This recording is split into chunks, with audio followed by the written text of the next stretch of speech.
कुरुक्षेत्रावरील महायुद्धामध्ये महारथी कर्णाचा सारथी राजा शाल्य होता, जो पांडवांचा मामा होता. आणि या राजा शाल्यावर कृष्णानं गुपितपणे कर्णाची मानहानी करण्याचा, मानखंडना करण्याचा, त्याची हिंमत कमी करण्याचा प्रयत्न करण्याचं कार्य सोपवलेलं होतं, जे शाल्य राजा अथकपणे करत राहिलेला होता.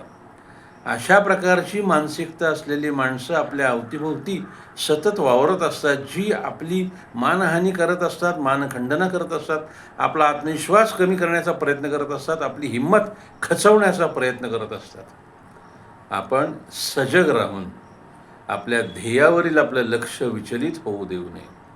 आपल्या स्वसामर्थ्यावरचा विश्वास ढळू देऊ नये. वाईट वेळ येते जाते, पण आपला आत्मविश्वास कधी खचू देऊ नये, आपली हिंमत कधी हरू नये, हे लक्षात ठेवलं पाहिजे.